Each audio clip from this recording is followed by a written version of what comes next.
Was Operation Raccoon City really that awful? I remember when this game first got announced, I wasn't super into Resident Evil yet. I think I've only played 4 and 5. And when this game got announced, I was so excited for it for one reason and one reason only, and that's because I thought Vector looked so awesome. But there's a certain point where you kind of just embrace the edginess, enjoy it for what it is, and I really, really liked the look of Vector when I was younger. But that was almost 10 years ago. How do I feel about it now? Hey man, you're fucking edgy and cool. Yeah, you're the coolest fucking guy. Woo!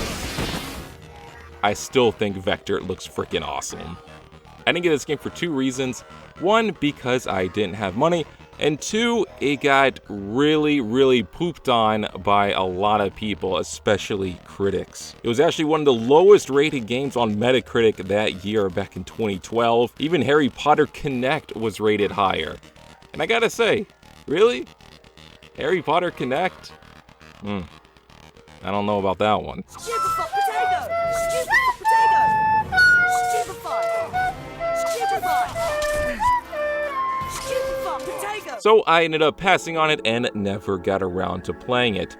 Probably would have played it sooner, but the game is in complete limbo on Steam. You're unable to buy it ever since the whole games for Windows thing was a complete and utter failure, and a lot of Capcom games from this period you can no longer play anymore. Operation Raccoon City being one of them, alongside Lost Planet 2. Capcom, how could you do this? Please, that game was so much fun. Please bring it back, please. So I went a long time without playing the game and just kind of forgot about it, and it wasn't until earlier I realized, hey, I actually have a Series X now. I could go back and play a lot of games that I wasn't able to, and Operation Raccoon City came to mind. The game even got a frame rate boost, which is very weird that of all the games they could have given it to, they gave it to Operation Raccoon City and not something, you know, that would have really benefited from it a lot. Like Lost Planet 2. Come on, Capcom, please. This game was so much fun. Why are you ignoring it? So the game definitely flopped reception-wise. Not sales-wise. Financially, the game was actually pretty successful. They sold, I think, over 4 million units of this game, which is a lot more than I thought they would sell. So financially, it was good, but the reception of the game was pretty much a flop. Pretty much left and right, the game scored very poorly, and I think there's a couple of different reasons for that. These are my theories. Number 1 was the monetization of this game. It was a AA game at best, and it was charging a AAA price, but we'll get more to the monetization and the DLC later in the video, but it definitely hurt the game a lot with how expensive it was for the amount of content you were getting. And second, this was back in 2012 where we were experiencing major zombie burnout. Just 2012 alone had the release of Operation Raccoon City, had Telltale's The Walking Dead, of course Nazi zombies was still a big thing. I think Dead Island came out that year too. There was just a ton of zombie games coming out during this time period, and zombie fatigue was getting real. And I think Operation Raccoon City was kind of that last nail in the coffin that really made people say that, okay, this is it, we're done with zombie games for a while. So now that I finally got around to visiting this game for the first time, I kind of just want to go through some key points of this game and just kind of give my overall thoughts on it. And then we're going to start with the premise. The game is completely non-canon. I think playing the game for any amount of time makes that very apparent that nothing that happens in this game is actually canon with the Resident Evil story. And it's just a bunch of what-if scenarios about what was going on during the Raccoon City outbreak. You play as the USS Delta Team, or Wolf Pack, and your entire purpose is basically to just assist other characters from the Resident Evil universe or have a hand in some sort of plot point from the classic Resident Evil games. This could include helping Alpha Team stop Birkin, destroying Umbrella evidence, and anything that could lead back to them having something to do with the outbreak. There's one mission where you have to repair Nemesis, who's malfunctioning. Basically, he can't differentiate between foe or ally and is just killing everything he sets his sights on, so you have to go in and try to repair him. And of course, you got missions to just kill any kind of Resident Evil character that's standing in the way of Umbrella, like Leon or Claire or whoever. Should kind of go without saying, but fan service does a lot of the heavy lifting here with the plot.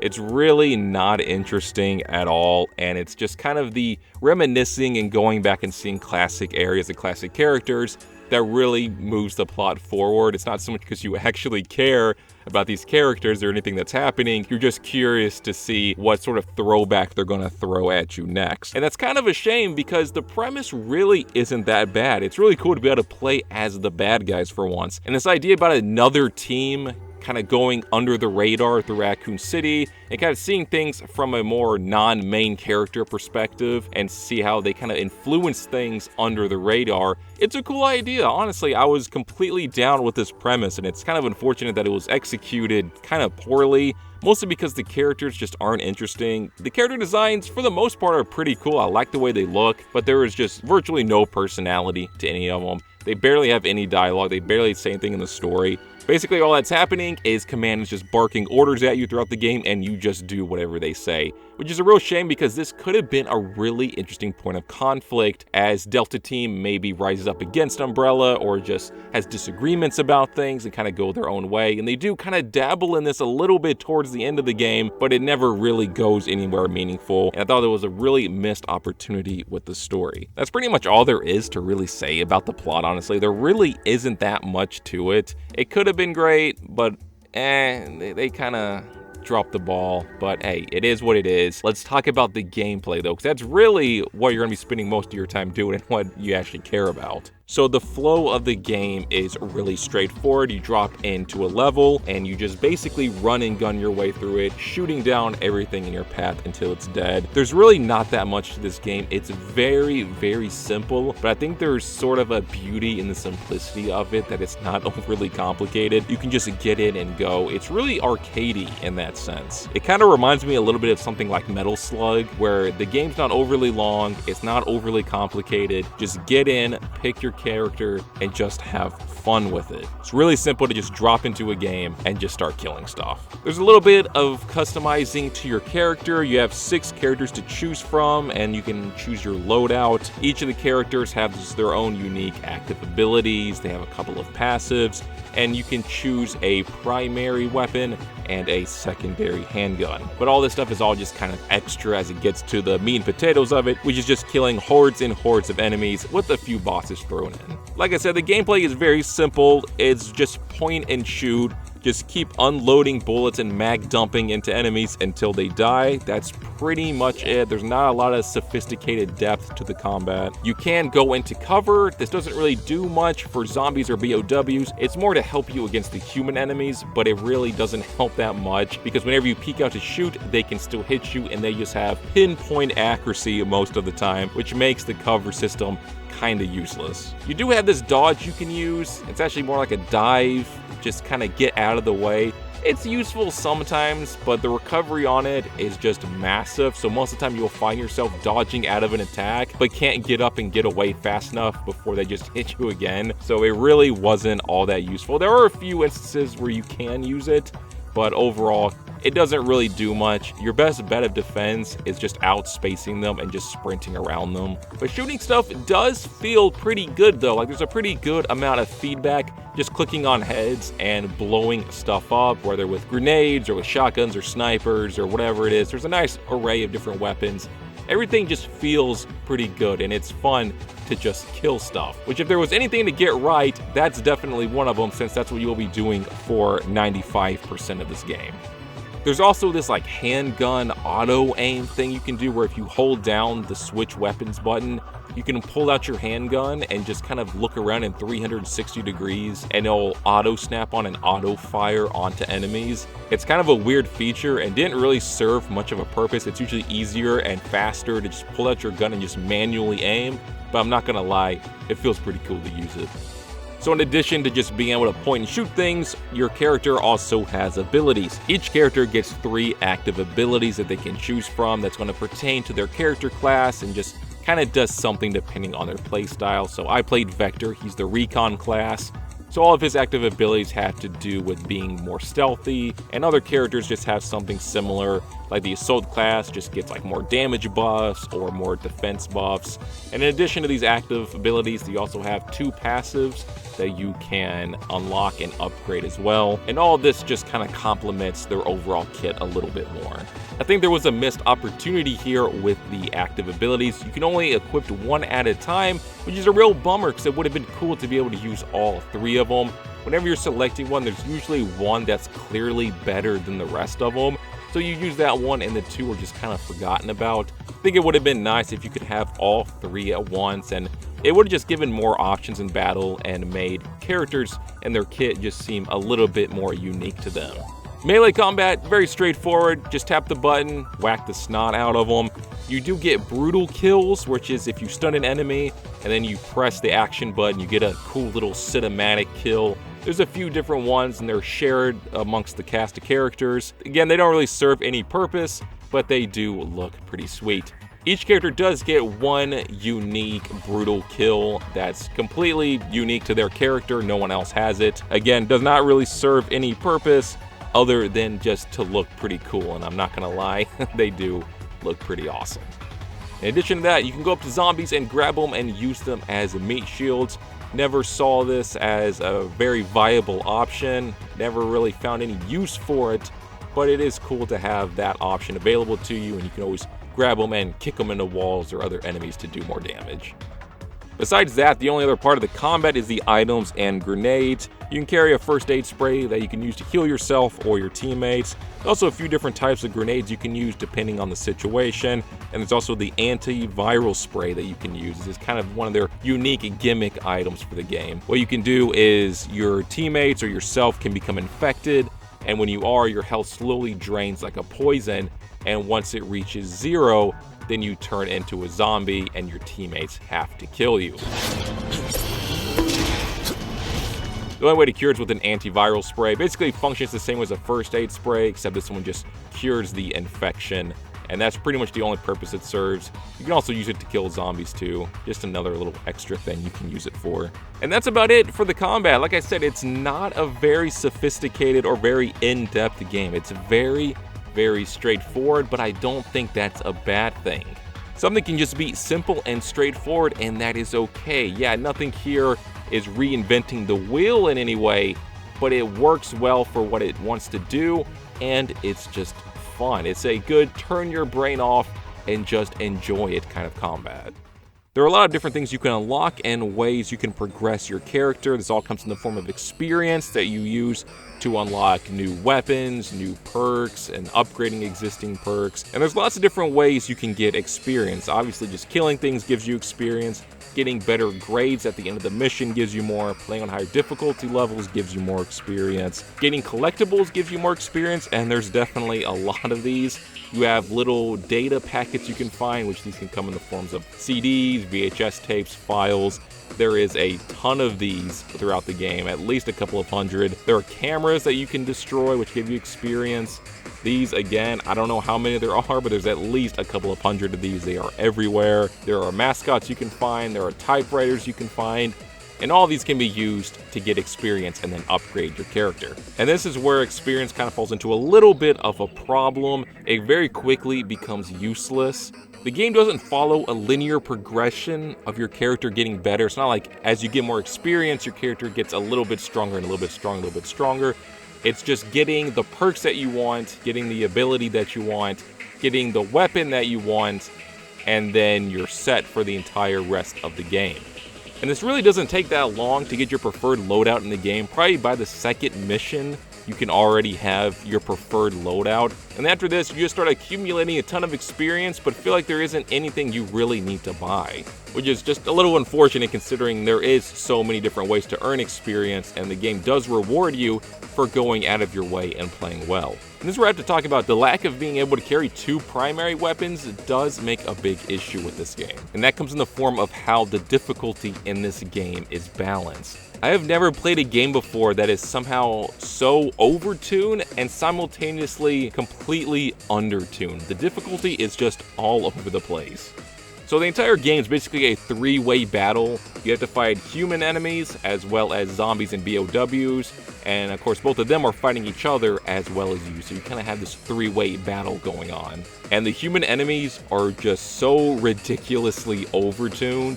They deal incredible amounts of damage. Unless you're getting headshots, they are so spongy, and they have pinpoint laser accuracy all the time. Like seriously, these are honestly the toughest enemies in the entire game, and it's not even close. I would say that even the bosses in this game are easier than these human enemies. And then on the flip side, you have zombies and BOWs, and they are just an absolute joke. There is practically no difficulty to them. They have very limited movesets. They can't really do a whole lot.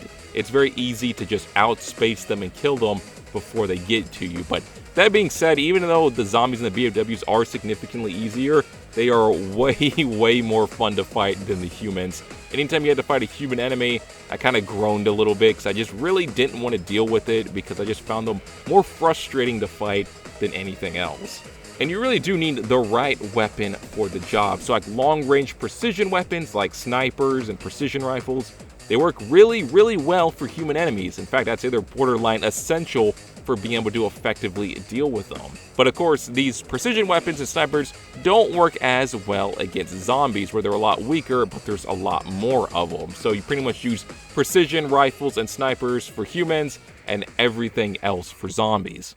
But here's the thing though, is you never really can tell when you're going to be fighting which kind of enemy. They're kind of sprinkled all throughout the level. You could be in one room fighting zombies and BOWs, then you pick up a shotgun thinking in the next room you're going to fight more zombies, only for it to be filled with human enemies, and then you're kind of screwed because trying to take these guys out with the shotgun is just about impossible. This could have very easily been fixed by just being able to carry two primary weapons, but it is what it is, so you kind of just make deal with it, and most of the time end up carrying a rifle with you anyway, just in case. And also gotta talk about the level design as well, and this is where things are kind of a mixed bag. Again, there are very few unique objectives to get throughout the levels. There are a few, and as the levels go on, they do start adding more of them and gets a little bit more interesting, but overall, most of the time, all you're doing is getting from point A to point B and killing everything in the way.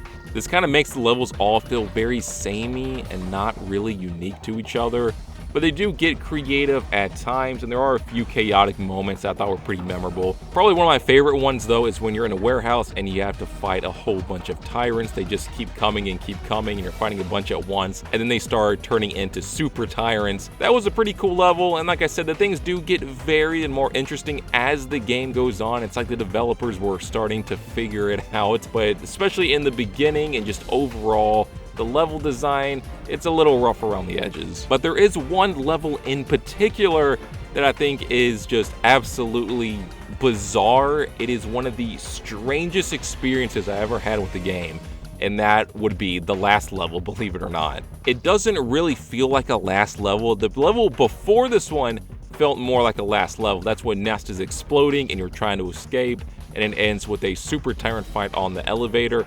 That actually felt like it could have been a last level, but there's one more level after that, and it's just so weird. So the level is incredibly short. You're going through a train yard, killing zombies, killing BOWs, killing humans, just kind of par for the course like every level. And then you get to the end, and it's just so odd.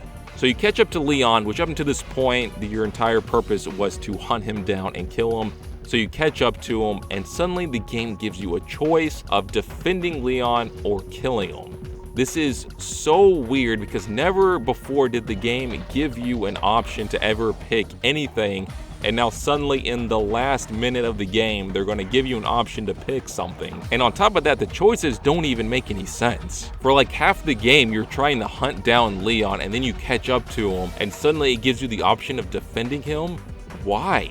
For what reason? The game never explains anything as to why you would want to defend Leon, but it just gives you the option for whatever reason. So obviously this is a co-op game, so all the players get to make their choice on if they want to execute Leon or defend him, and depending on what everyone picks, it then teleports you inside this facility where you have this weird pseudo team deathmatch. I don't even know how to describe it. It is so weird. So depending on which option you chose is which team you're on, and you just have to kill the other team in this really weird multiplayer deathmatch. Although those that chose to defend Leon have a huge advantage because he is just incredibly strong. He hides behind boxes, takes like 40 headshots with a sniper before he goes down with pinpoint accuracy, and will just snipe you with his pistol. It's kind of crazy. And you get 2 slightly different endings depending on which one you do. If you chose to defend Leon, and then the whole reason why they defended him is revealed, that they want to use him as a bargaining chip to get more money out of Umbrella, and that's basically it. It's like a 15-second cutscene, and then the credits just roll. That's it. That's the ending. Or you can choose to kill Leon and...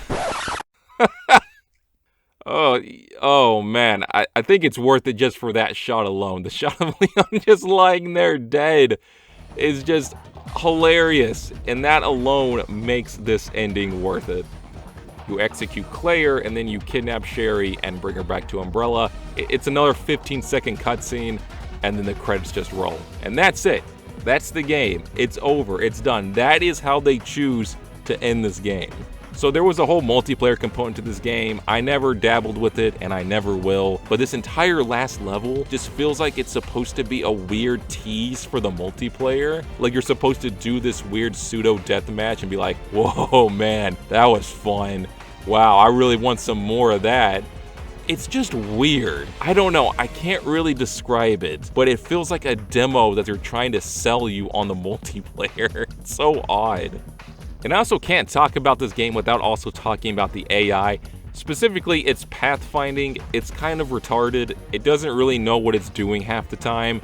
Enemies would just stand there. They'll get stuck on things, especially Lickers with the vents. I can't tell you how many times Lickers just got stuck in the vents, never came out. You will have your teammates just stand still way back in the level. They just need a little motivation to get moving again. Bosses spend most of their time just standing there and shooting and don't do anything else. They just don't really know how to walk around very well. So that was it. It was 7 levels. You get through the game about 4 hours, you're done. Or so I thought, and that's where we have to talk about the monetization of this game. Now, I already talked about that this was a AA game trying to be sold for a AAA price. That was already their first major flaw. But it gets a little bit worse than that. Actually, it gets a lot worse than that. This game had a lot of DLC, mostly just like cosmetic stuff, like character skins and weapon skins and whatnot. But there was one thing they did that was absolutely egregious. And that thing is that there's a second half to the campaign. Yeah, there's a second campaign where you play as the Spec Ops. And this campaign was clearly finished because it released just a month after the game's release. It was already done, and they chose to take it out, withhold this from the game, sell it for $60, and then charge an additional $20 for the second half of the campaign. That's totaling $80 for what should have been, at most, a $30 game. And knowing that, it makes sense why people felt ripped off by this game. I bought this game for $5, and for $5, I had a lot of fun with it. I thought it was enjoyable. But then knowing I had to spend another $20, 4 times more than what I paid for it, just to get the second half of the campaign, I felt a little ripped off because I went and got it because I wanted to feel like I was getting the full game. So I spent a total of $25 on this game, and even at that, I felt a little bit ripped off for what it is. So for the people that spent $80 on it, yeah, I can understand being pretty upset about that. So now here's the good news, is the second campaign is very much better than the first one. Like I said, as the levels went on, it seemed like they were starting to understand level design a little bit more. So in the second campaign, you have a lot more varied objectives. It uses a lot of the same assets from the first campaign. It's about half and half. Half of the level reuses assets and the other half is new. Overall though, the levels are much, much better. Echo 6, I don't really care for them.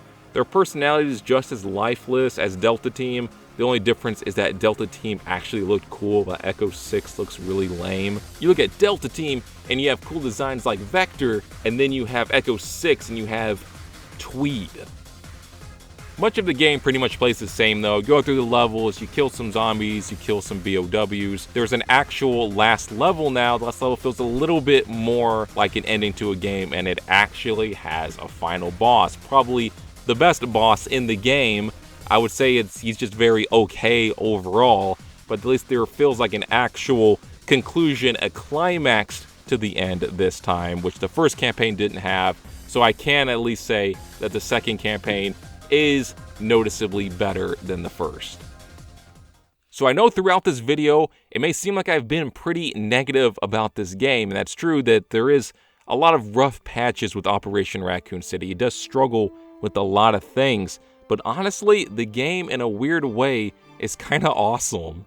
It's hard to explain it, but it's not a very good game, but it's a fun game. I had fun with my time to it. I mean, there's a lot of games that I start and I never finish. This was not one of them. I had fun all the way through. Even amongst all the problems this game had, most of the time they were the funny kind of problems that you just have a good time with. I could spend all day and keep this video going telling you the more flaws this game has, but amongst all those flaws, there is something this game has that's special, and that it's just dumb fun. In an era where games are always taking themselves so seriously and everything has to be so sophisticated with so much depth, there's something oddly refreshing about playing something that's so straightforward and to the point. So I have to answer the question, was Operation Raccoon City as bad as people said it was? And the answer is no, not at all. Yes, the game was really overpriced. That was pretty inexcusable, and it definitely has some rough patches. It is a simple game to just hop in and just play and have fun and try to look cool while you're doing it. You can't take this game very seriously, and I think that's one of the best strengths of the game. Everything tries to be the next big, huge game that's going to be your new obsession. Operation Raccoon City isn't that. It just offers a fun time for a few hours, turn your brain off for a little bit, get back into the Resident Evil universe, and just have fun shooting stuff and blowing stuff up. That is what Operation Raccoon City is, and I think it does that pretty solidly. I'm not sure if I would go as far as to say that this game is a hidden gem, but it is fun for what it is. It's way better than the reception it got when it came out, and if you've put off playing it until this point, I encourage you to at least try it out. You may enjoy it more than you think. But for what it is, it's a fun time, and definitely not as awful as everyone said it was. Hey, thanks for watching through this video. Leave a comment, let me know what you thought of Operation Raccoon City. If you played it and you liked it, let me know what you liked about it. Or hey, maybe you hated the game, maybe you had a terrible experience with it. I want to hear about that as well. Would love to hear your thoughts on it. And if you like this video, be sure to leave a like. I hate asking for that, but it really does help the algorithm and helps this video to get out there so that more people can see it. But yeah, leave a comment below. Let me know what you thought about this game. Love to hear from you.